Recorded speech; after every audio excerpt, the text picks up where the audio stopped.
We're examining Peter's vision, what happened to Kepha when this great sheet was let down with all these unclean wild beasts, and he was commanded to rise up and kill, which he gave the proper scriptural answer, "Not so, Master, for never have I eaten anything common or unclean."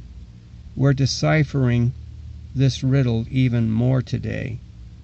We can be sure that he knew the day would come Yahweh would destroy those who ate swine's flesh. Therefore, to understand what was meant by the vision, we continue reading Acts 10:17 through 28. Now while Peter wondered within himself what this vision which he had seen might have meant, behold, the men who had been sent from Cornelius had made inquiry for Simon's house, and stood before the gate.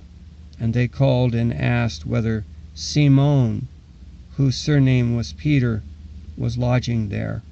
While Peter thought about the vision, the Spirit said to him, "Behold, 3 men seek you.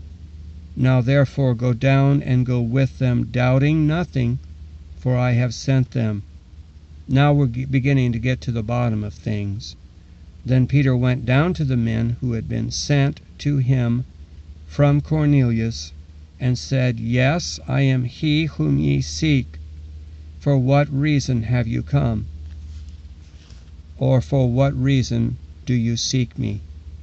And they said, "Cornelius the centurion, a just man, one who fears Elohim, and has a good reputation among all nations of the Jews, was instructed by a dedicated messenger to summon you to his house and to hear words from you."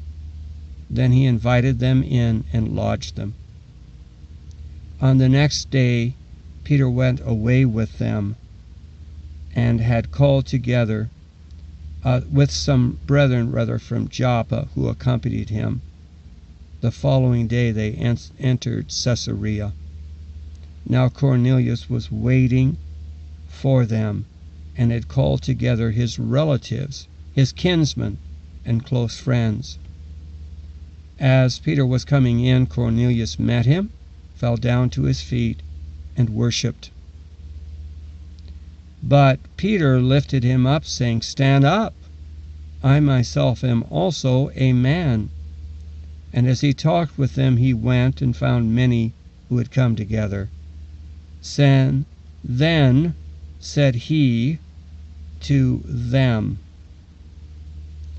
"You know how unlawful it is, an unlawful thing for a man like me to keep company with, or to go with anyone of another nation.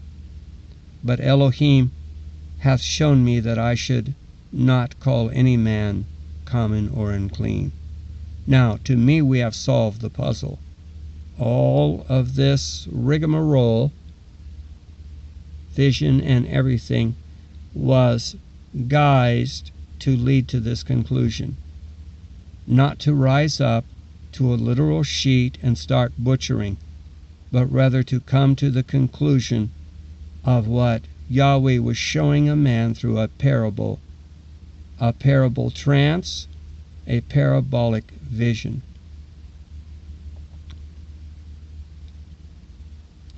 Now, this had nothing to do with Yahweh trying to show Kepha it's now okay to eat unclean foods, but rather Yahweh was trying to show Kepha and the rest that they needed to go to the Gentiles with the good news of Yahushua.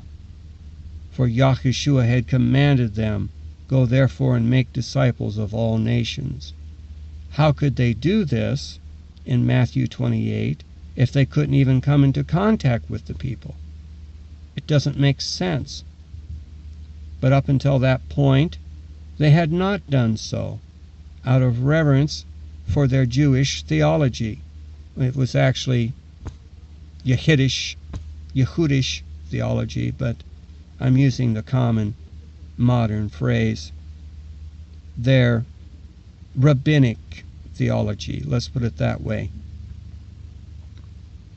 So Yahweh sent a vision to show that, contrary to popular opinion of the time, it was certainly not unlawful or against the commandment to keep company with or go to one of another nation.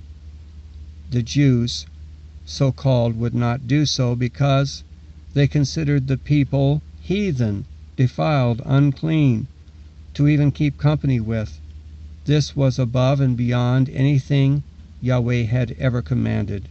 Such enmity was never intended by Yahweh at all. It was unlawful, according to the Torah law of Yahweh. So if you want to talk about what was abolished on the cross, first of all we have to find out if it was a cross or a stake. What was destroyed on the stake was the enmity. And by this he made of the twain one by faith. See, if we have to have all the same national traditions and national cultures to be in the realm of Yahweh, then only one nation out of many would fit in, and the rest would have to be discarded. But Yahweh judges, do we come to him by faith? He does not look at our national heritage to size us up. He looks at our hearts.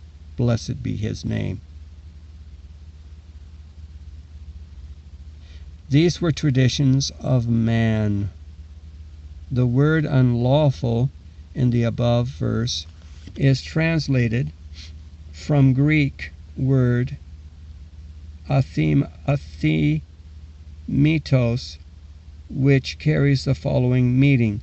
This term refers primarily not to what is forbidden by ordinance, but to violation of tradition or common recognition of what is seeming or proper. Greek English Lexicon of the New Testament and other early Christian literature, 3rd edition.